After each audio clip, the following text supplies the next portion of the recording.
Hello दोस्तों, कैसे हैं आप सब। स्वागत है आपका सीबीसीटी एंड एमपी एग्ज़ाम में। और मेरा नाम है प्रमोद। मैं आपका एक बार फिर से स्वागत करता हूं सीबीसीटी एंड एमपी एग्ज़ाम में। तो देखिए दोस्तों, पिछली क्लास में हमने क्या किया था, संयुक्त और संपृक्त ध्वनियों तक कंप्लीट कर लिया था, ठीक है ना। तो आज हम पढ़ने वाले हैं आगे का, जो हमारा अभी चैप्टर चल रहा था वो वर्णमाला से रिलेटेड हमारा चैप्टर था, ठीक है ना। तो उसमें सघोष और अघोष भी आ जाते हैं, तो उनके बारे में आज हम जानेंगे कि सघोष क्या होते हैं और अघोष कौन से वर्ण होते हैं, ठीक है। और पिछली क्लास आप लोगों को कैसी लगी, आप लोग कमेंट करके जरूर बताइएगा। और साथ ही साथ आगे अन्य और भी क्लासेस आप लोगों के लिए ग्रुप 4 की जो क्लासेस है वो हम धीरे धीरे स्टार्ट करने वाले हैं। तो ठीक है, आइए दोस्तों, आज की क्लास को हम स्टार्ट करते हैं अघोष और सघोष से। तो अघोष और सघोष क्या होते हैं, ये कंपन के आधार पर हिंदी वर्णमाला के क्या होते हैं, दो भेद होते हैं। कौन कौन से होते हैं, एक होता है अघोष, एक होता है सघोष। किस आधार पर, कंपन के आधार पर। किस आधार पर, कंपन के आधार पर हिंदी वर्णमाला के दो भेद होते हैं। वो होते हैं कौन कौन से, अघोष और सघोष, ठीक है ना दोस्तों। तो आइए जानते हैं इनके बारे में। तो पढ़ते हैं हम सबसे पहले पॉइंट को। पहला पॉइंट क्या दिया गया है कि प्रत्येक स्पर्श व्यंजन का, जो स्पर्श व्यंजन वर्ग का पहला और दूसरा व्यंजन होता है, पहला और दूसरा व्यंजन क्या होता है, अघोष होता है। जैसे हमने सीरीज में देखा कि स्पर्शीय व्यंजन वर्ग में, जैसे हमने कंठ्य वर्ग देखे, कंठ वर्ग के अंतर्गत कौन सा आता है, का वर्ग आता है। तो का, खा, गा, घा और णा, ठीक है। ये वाली चीज क्या होती है, यहाँ पर होती है, ठीक है ना। तो इसमें जो हमारा पहला वर्ग होगा और तीसरा वर्ग होगा, पहला और दूसरा जो हमारा वर्ण होगा वर्णमाला का, वो क्या कहलाएगा, अघोष होगा। क्या होगा, अघोष होगा। अब हम आगे बढ़ेंगे अगले नेक्स्ट पॉइंट की ओर। अगला पॉइंट क्या कहता है कि प्रत्येक स्पर्श व्यंजन वर्ग का तीसरा, चौथा, पांचवा वर्ण क्या होता है, सघोष होता है। सीधा सीधा हम लोगों को ध्यान रखने की इतनी सी आवश्यकता है कि जब भी स्पर्श व्यंजन की बात की जाए तो स्पर्श व्यंजन वर्ग में जैसे का हुआ और खा हुआ, ये हो जाएगा हमारा क्या, पहला और दूसरा वर्ण होगा, ये हो जाएगा हमारा अघोष। लेकिन इसके बाद जितने भी वर्ण आएंगे वर्ग के अंतर्गत, वो तीसरा, चौथा और पांचवा जो वर्ण होगा वो हमारा क्या हो जाएगा, सघोष हो जाएगा। क्या हो जाएगा, सघोष हो जाएगा। अब हम आगे बढ़ते हैं अगले पॉइंट की ओर, जो हमारे अंतस्थ व्यंजन होते हैं या, रा, ला और बा और हा को हम क्या बोलते हैं, काकल्य व्यंजन भी बोलते हैं। आगे हमने आप लोगों के लिए क्लास में एक टेबल बनाई है, उसके आधार पर मैं सभी वर्णों के बारे में आपको बताऊंगा कि कौन सा वर्ण किस आधार पर बोला जाता है। कंठ है, तालु है, मूर्धा है, ठीक है ना दोस्तों। तो वो भी हम आगे जानेंगे। बाकी अभी यहाँ पर अगले पॉइंट को जानते हैं कि प्रत्येक जो अंतस्थ व्यंजन होते हैं या, रा, ला और बा, और इसके साथ साथ काकल्य व्यंजन हा, ये क्या होते हैं, सघोष होते हैं। अब चलते हैं आगे अगले पॉइंट की ओर। अगला पॉइंट क्या दिया गया है हमारे लिए, ये दिया गया है कि जो ऊष्मीय व्यंजन है, ठीक है, ऊष्मीय व्यंजन में तीनों सा आ जाते हैं। ये सा क्या होते हैं, अघोष होते हैं। क्या होते हैं, अघोष होते हैं, ठीक है। ऊष्मीय व्यंजन क्या होते हैं, अघोष होते हैं। और अंतस्थ व्यंजन क्या होते हैं, सघोष होते हैं। अब आगे बढ़ते हैं क्लास में। आगे ये देखिए, उच्चारण स्थान के आधार पर प्रत्येक, हमने क्या दिया है आप लोगों के लिए, वर्ण दिए गए हैं। तो वर्ण में हमें ये बताना है कि कौन सा वर्ण किस आधार पर बोला जाएगा। जैसे कि यहाँ पर सबसे पहला दिया गया है उच्चारण के स्थान पर कंठ। कंठ के अंतर्गत जो स्वर आते हैं वो आते हैं छोटा आ और बड़ा आ, ठीक है। इसके बाद वर्ण जो का वर्ग होता है, ये क्या होता है, कंठ के स्थान पर बोला जाता है, ठीक है। उच्चारण स्थान इसका क्या होता है, कंठ से होता है। हा का उच्चारण स्थान भी कंठ से होता है। साथ ही साथ विसर्ग जो होता है, इसका उच्चारण स्थान भी क्या होता है, कंठ से होता है। अब आगे बढ़ते हैं, तालु का उच्चारण स्थान कहाँ से होता है। तो इसमें क्या दिया गया है, देखो, छोटी ई और बड़ी ई। तो जो छोटी ई बड़ी ई है, इसका जो उच्चारण स्थान है वो कहाँ से होता है, तालु से होता है। और चा वर्ग जो आता है वो भी हमारा तालु से आता है।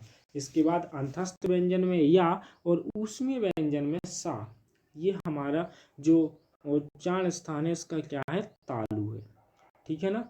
ध्यान रखिएगा, अंतस्थ व्यंजन का या और ऊष्मीय व्यंजन का क्या, सा, ये क्या है हमारा तालु से इसका उच्चारण स्थान है। इसके बाद आते हैं मूर्धन्य के अंतर्गत। तो मूर्धा में क्या होता है, ऋषि भी आ जाता है, टावर का आता है, और उसके बाद आता है ऊष्मीय व्यंजन का सा, षटकोण वाला सा है ये। तो इसका उच्चारण स्थान कहाँ से होता है, मूर्धा से होता है। अब आगे बढ़ते हैं दंत की ओर। तो दंत व्यंजन जैसे तावर गुगा, इसके बाद ला, सा और रा, ये भी क्या होते हैं हमारे उच्चारण स्थान इसका कहाँ से होता है, दंत से होता है। ये दंतव्य व्यंजन कहे जाते हैं। क्वेश्चन इन्हीं से बनते हैं वर्णमाला में सबसे ज़्यादा। तो इस आधार पर मैंने आपको ये चार्ट पूरी तरीके से आप लोगों के लिए बनाई है। आप लोग इसका चाहें तो स्क्रीनशॉट भी ले सकते हैं। यदि जिसने व्यक्ति ने भी ये वर्णमाला अच्छे से याद कर ली, समझ ली, उसको वर्णमाला के चैप्टर से कभी भी कोई भी समस्या दिक्कत नहीं आएगी। ठीक है ना दोस्तों। तो जो हमारा दंत से जो उच्चारण स्थान किसका होता है, तावर्ग का होता है, ला का होता है, सा का होता है और रा का होता है। सा क्या है, ऊष्मीय व्यंजन। ला क्या है,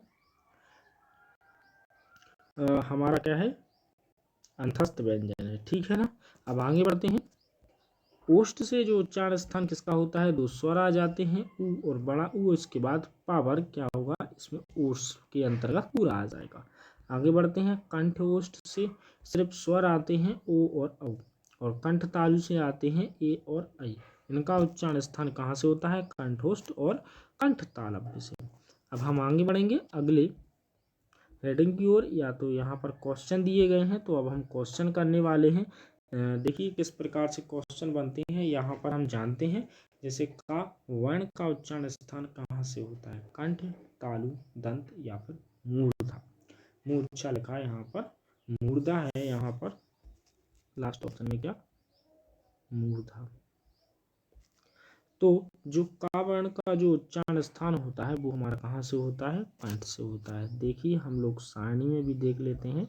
सारणी में देखिए ये दिया गया है कंठ, कंठ में क्या है, यहाँ पर का वर्ण का उच्चारण स्थान क्या है, कंठ है। ठीक है ना दोस्तों।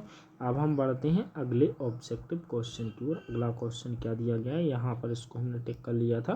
कंठ क्या है, इसका उच्चारण स्थान है का वर्ग का। आगे बढ़ेंगे। अगला क्वेश्चन है हमारा, पा का उच्चारण स्थान कहाँ से होता है। तो पा का जो उच्चारण स्थान होता है वो ऊंट से होता है। ठीक है ना। पावर्ग जो संपूर्ण आता है वो ओष्ठ के अंतर्गत आता है। अब हम आगे थर्ड नंबर के क्वेश्चन की ओर चलते हैं। अगला क्वेश्चन क्या दिया गया है, अगला क्वेश्चन दिया गया है घा का उच्चारण स्थान कहाँ से होता है। तो घा का जो उच्चारण स्थान होता है वो कंठ से होता है। ठीक है ना दोस्तों, कहाँ से होता है, कंठ से होता है। आगे बढ़ते हैं फोर्थ नंबर के क्वेश्चन की ओर। खा का उच्चारण स्थान कहाँ से होता है। तो खा का जो उच्चारण स्थान होता है वो भी कंठ से होता है। जो कावर्ग आता है, कावर्ग के अंतर्गत आता है का, ख, गा और घा। ऐसे ही क्या होते हैं, इसी आधार पर क्वेश्चन एग्जाम में बनते हैं। तो खा का उच्चारण स्थान क्या हो जाएगा, कंठ हो जाएगा।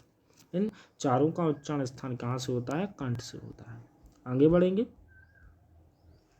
अगला क्वेश्चन क्या है, भाषा किसकी अभिव्यक्ति का माध्यम है। लेखों का, कहानियों का, विचारों का या फिर रचना का। तो जो भाषा होती है वो किसकी अभिव्यक्ति का माध्यम है, वो है विचारों की अभिव्यक्ति का क्या है, एक माध्यम है। भाषा के द्वारा ही, सॉरी, विचारों के द्वारा ही हम क्या कर सकते हैं, भाषा को कह सकते हैं कि भाषा की जो अभिव्यक्ति होती है उसका माध्यम विचार है। विचारों के आदान प्रदान करने पर ही भाषा बनती है। अब हम आगे बढ़ते हैं छठवें क्वेश्चन की ओर। अगला क्वेश्चन है क्या, व्याकरण वह ज्ञान है जो क्या करता है, त्रुटियों पर ध्यान नहीं देता है, मानकता के आधार पर भाषा प्रदान करता है, नियमों का विश्लेषण नहीं करता है, आवश्यक नहीं है। तो व्याकरण वह ज्ञान है जो क्या करता है, मानकता के आधार पर भाषा को प्रदान करता है।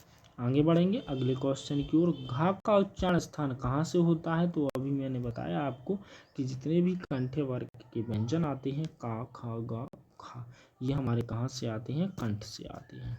आगे बढ़ेंगे आठवें नंबर के क्वेश्चन की ओर। विसर्ग का उच्चारण स्थान भी कहाँ से है, कंठ से। आगे अगले क्वेश्चन की ओर बढ़ते हैं। निम्नांकित महाप्राण अघोष वर्ण, इनमें हमें क्या बताना है, महाप्राण भी बताना है और अघोष वर्ण भी यहाँ पर हमें बताना है। तो अघोष के लिए मैंने आपको क्या बताया था क्लास में कि अघोष कौन से नंबर के शब्द कहे जाते हैं। तो मैं एक बार फिर से आप लोगों को फिर से वहाँ पर ले चलता हूँ PDF में, वहीं पर आपको बताता हूँ। देखिए हमने क्या देखा था कि प्रत्येक स्पर्श व्यंजन वर्ग का पहला और दूसरा व्यंजन क्या होता है, अघोष होता है। ठीक है ना दोस्तों, क्या होता है, अघोष होता है पहला और दूसरा। तो यहाँ पर हमें ये देखना है कि पहले और दूसरे नंबर पर कौन सा आ रहा है। तो अघोष वो हमारा वर्ण हो जाएगा। और यहाँ पर हमें ये भी बताना है कि महाप्राण भी वह वर्ण होना चाहिए। ठीक है ना। तो यहाँ पर जो हमारा क्या हो जाएगा, वो क्या हो जाएगा, अघोष वर्ण हो जाएगा। अब हम आगे बढ़ेंगे। ऊ ध्वनि का उच्चारण स्थान कहाँ से होता है। तो ऊ ध्वनि का जो उच्चारण स्थान होता है वो ओष्ठ से होता है। इसी के साथ दोस्तों आज की क्लास को हम यहीं पर करेंगे समाप्त। मिलेंगे कल हम अपने इसी समय इसी टाइम पर। तो आज के लिए इतना ही। जय हिंद, जय भारत, धन्यवाद।